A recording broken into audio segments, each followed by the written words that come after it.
वाराणसी के ज्ञानवापी परिसर स्थित व्यास जी के तहखाने मामले में आज वाराणसी जिला अदालत ने एक अहम निर्णय सुनाया है।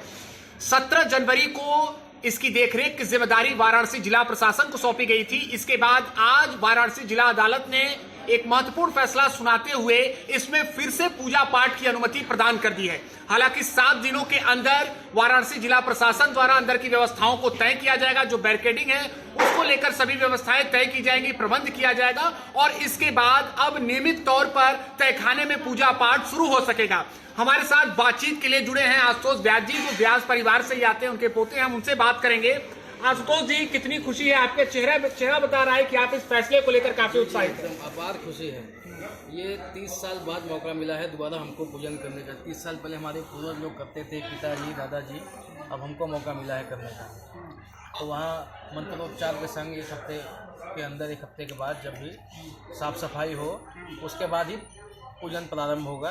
अर्चन पूजन पहले मंत्रोच्चार होगा, शंकर ध्वनि के संग वहाँ पूजन प्रारंभ होगा। आशुतोष जी, आपने सुना होगा अपने परिवार से कैसे पूजा पाठ वहां पर होता था। 1993 के पहले अगर परंपराओं की बात कर लें तो कितने टाइम वहां पर पूजा पाठ होता था? 3 टाइम होता था वहाँ पर पूजा पाठ। 3 टाइम, सुबह मंगला आरती से लेकर दोपहर भोग आरती, शाम को शयन आरती तक पूजन पाठ होते थे। अच्छा, 93 में कहा जाता है कि कुछ व्यवस्थाओं को कानून के अंतर्गत ही या राज्य की व्यवस्थाओं को देखते हुए वहां पर पूजा पाठ को बंद किया गया था। क्या कारण था?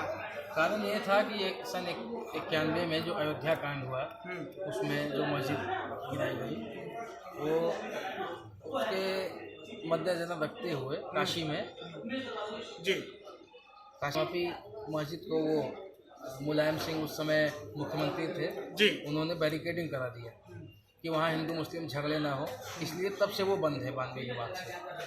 आप तहखाने में कभी गए हैं? अगर सुरक्षा देखरेख की बात करें, इसके अलावा प्रशासन की अनुमति के बाद आप कभी तहखाने में गए हैं या आप? हम लोग तो अक्सर जाते हैं। वहाँ रामचरितमानस होता है ज्ञानवापी में, उसकी बांस बल्लियाँ वहाँ रखाती है टेंट की, वही उसको रखवाने और निकलवाने। 9 दिन का होता है, पहले दिन रखवाने और 10वें दिन उसको निकालने वाला काम। एक लंबी अवधि की जो आप लोगों का संघर्ष था, आप क्या वो मानते हैं कि वो पूरा हो गया? अब एक बार फिर से पूजा पाठ की अनुमति मिल रही है? एकदम, ये तो पूरा हो गया। ये बाबा का न्याय हुआ है कि हमारी पूजा वहीं हो जहाँ होती थी। परिवार में क्या माहौल है? बाकी लोग क्या कह रहे हैं? शैलेंद्र व्यास जी भी काफी समय से इसको लेकर संघर्ष कर रहे थे। परिवार में क्या माहौल है? परिवार में तो खुशी का माहौल है इस समय जी कि हमारी मेहनत रंग लाई है। अब यानी अब पूजा पाठ के लिए आप लोग जाएंगे, यानी एक हफ्ते बाद जो भी वहाँ की व्यवस्थाएं तय की जाती है उसके बाद जाएंगे। अच्छा, कुछ ऐसी यादें, कुछ ऐसी स्मृतियां जो इस परिसर से, खासतौर पर तहखाने से जुड़ी हुई हो? बहुत सी यादें हैं वहाँ पर। हम तो पैदा ही नहीं हुए थे, हमारा जन्म 97 का, ये बात 92 के पहले की है।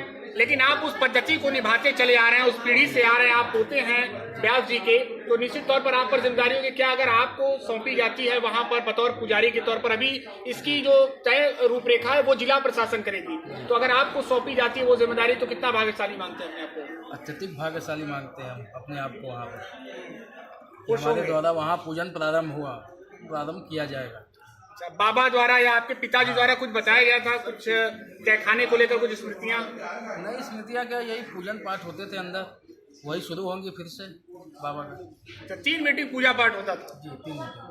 तो ये थे हमारे साथ व्यास परिवार से आशुतोष व्यास जी, जो साफ तौर पर कह रहे हैं कि अपार खुशी है आज के फैसले के बाद। ऐसे में 7 दिन के अंदर जो अंदर की व्यवस्थाएं हैं वो तय होंगी और आप हमारे ठीक पीछे देख सकते हैं कि कुछ ही मीटर की दूरी पर वो काशी विश्वनाथ धाम है, इसके अंदर ही ज्ञानवापी परिसर है।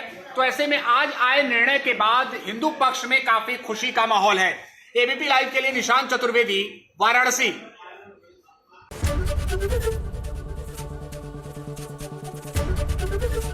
एबीपी गंगा, खबर आपकी, जुबान आपकी।